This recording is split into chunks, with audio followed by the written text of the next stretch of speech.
Quarter 3, Aralin 6, mga tekstong pampahayagan, balita, mga elementong biswal sa pagbuo ng brochure. Mga layunin. Nasusuri ang tekstong pampahayagan batay sa estruktura at katangian nito. A.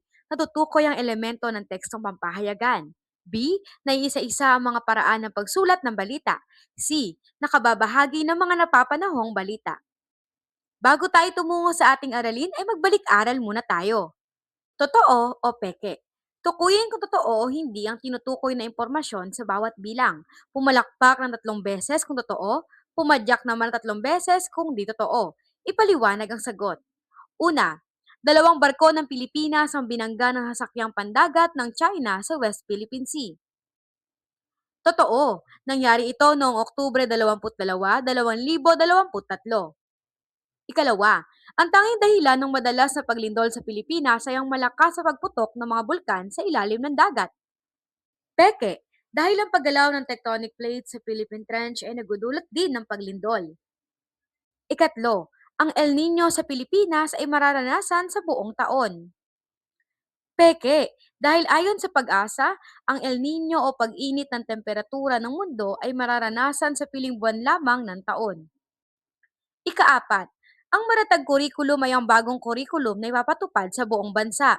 Totoo, dahil nagsimula ito sa panuruang taon mula 2024 hanggang 2025. Panghikayat na gawain. Tanong bakit? Sagutin ang mga tanong na may kaugnayan tungkol sa tatalakayang paksa. Halimbawa, Guro, balita ka ba? Mag-aaral. Bakit? Guro, kasi ikaw ang unang gusto kong marinig tuwing umaga.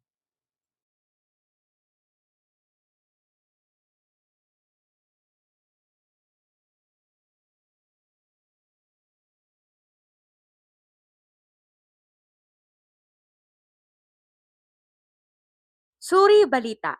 Basahin ang headline ng pahayagan at suriin kung ano ang pinapahiwatig nito.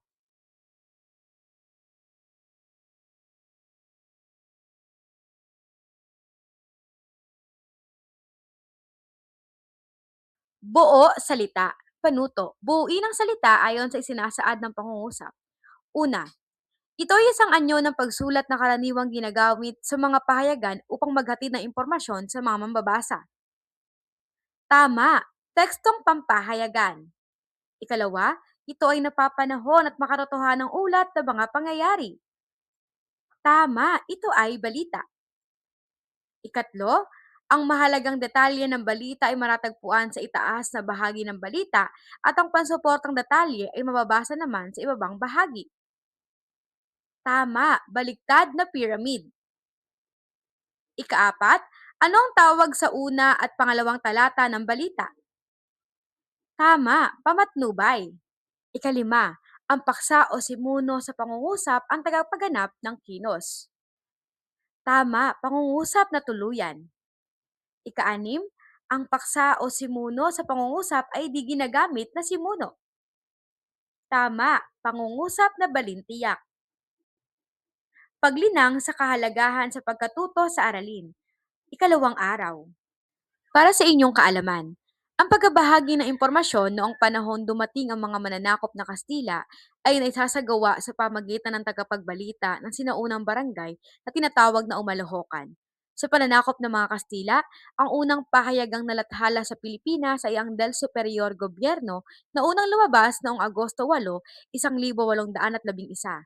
Natural na ang mga positibong balita lamang tungkol sa pamamahala ng mga Kastila ang nilalaman nito.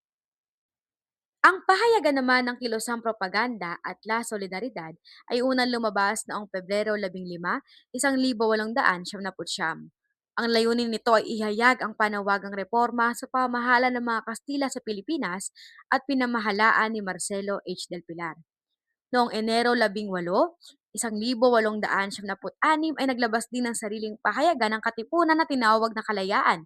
Si Emilio Jacinto ang namahala nito na siya ring may akda ng kartilya ng katipunan at gumamit ng pen name na Pinkian. Nang sakupin naman tayo ng mga Amerikano ay naglabas din sila ng unang pahayagan noong Oktubre 11, 1878, ang The Manila Times. Ito ang kinilalang pinakamatandang pahayagan sa Pilipinas habang ikalawa naman ang Manila Bulletin na unang lumabas noong Pebrero 2, 1900. Magmula noon hanggang sa kasalukuyan, naging mahalagang kasangkapan ng mga pahayagan sa pagbabalita ng mga impormasyon. Connect kaalaman. Ikonekta sa bawat konsepto sa loob ng bilog ang alam mo na sa bawat paksa. Balita, katangian, sangkap, hakbang, kahalagahan. Patnubay unawa. Balita bilang tekstong pampahayagan. Ang tekstong pampahayagan ay isang anyo ng pagsulat na karaniwang ginagamit sa mga pahayagan upang maghatid ng impormasyon sa mga mambabasa. Ito ay kadalasang may tiyak na estruktura at katangian na sinusunod upang makapaghatid ng impormasyong malinaw at epektibo. Ang balita naman ay tumutukoy sa mga napapanahon at makaratohanang ulat ng mga pangyayaring naganap na, kasalukuyan nagaganap, at magaganap pa lamang. Ito ay maaaring maibahagi sa pamaraang pasalita, pasulat, at pampaningin. Mahalaga na may alam tayo sa mga balita dahil ito ay nagbibigay ng impormasyon, naguturo, lumilibang, at nakapagpapabago. Kaya mo bang magbigay ng halimbawa ng mga balitang nagdulot ng pagbabago sa iyong buhay? Katangian ng balita. Taglay ng balita ang sumusunod na katangian. Una, katotohanan ng mga impormasyon ay kailangan totoong pangyayari at hindi gawa-gawa lamang. Kawastuhan. Ang datos ay nilahad ng walang labis at walang kulang. Katimbangan. Nagalahad ng walang kinikilingan o pinapaboran sa alinman na panig o sangkot. At kaiklian, di maligoy at diretsahan ng paglalahad ng impormasyon. Dagdag pa, hindi matatawag na balita ang isang balita kung hindi nakapupukaw ng interes ng iba. Ito ba ay tungkol sa kakaibang pangyayari, pagbabago at kaunlaran, romansa at pakikipagsapalaran, matinding emosyon, tunggalian, kabantugan? Ano pa ang inyong may dadagdag? Gabay na tanong. Ano ang teksto pampahayagan? Ikalawa, ano ang estruktura ng teksto pampahayagan? Ikatlo, ano ang mga katangian ng isang balita?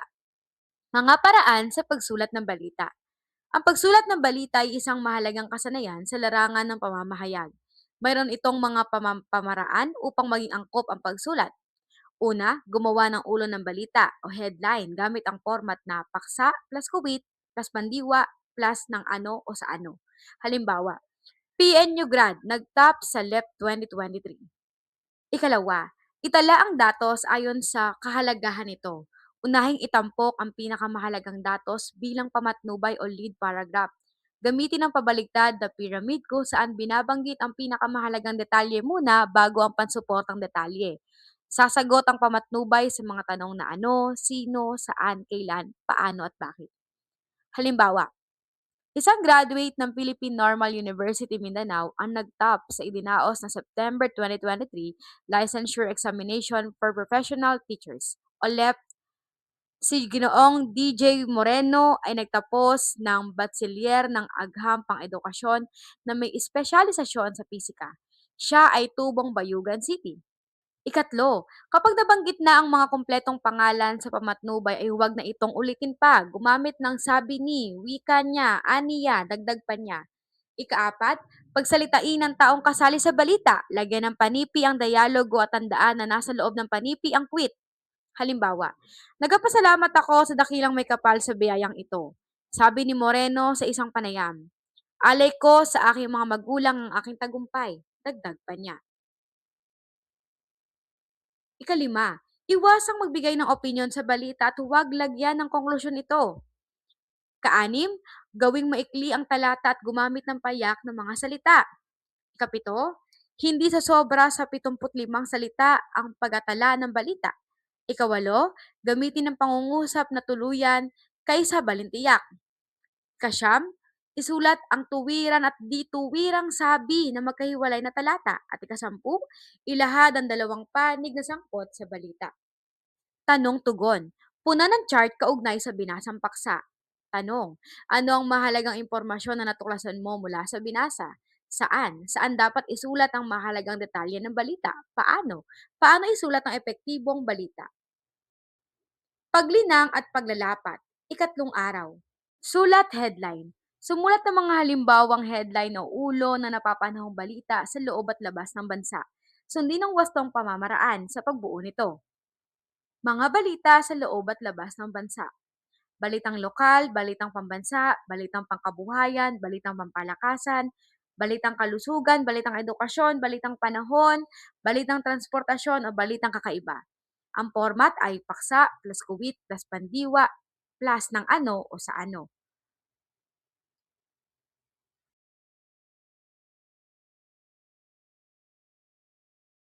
Gawa pamatnubay. Pumili ng isang headline mula sa mga naisulat. Dagdagan ito ng mga mahalagang at pansuportang detalye. Ang headline, sino ano ang paksa, saan at kailan nangyari, paano nangyari, bakit ito nangyari, ilahad ang dialogo ng kasangkot at iba pang detalye. Sulat balita. Gamitin na na buong headline at mga detalye nito upang makasulat ng isang balita. Paglalahat, ika-4 na araw. Pabaong pagkatuto. Bintana ng pag-unawa. Balikan muli ang napag-aralan upang iugnay ang iba pang konsepto at kaisipan. Estruktura, pamaraan, kahalagahan, katangian ng teksto pampahayagan o balita. Gabay nilay.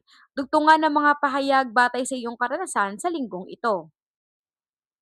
Pag-usulit, pagkataya, ika-5 araw. Tanghal balita. Ibahagi ang balita sa buong klase sa paraang news anchor. Gawing batayan ang rubrics. Maraming salamat sa inyong pakikibahagi.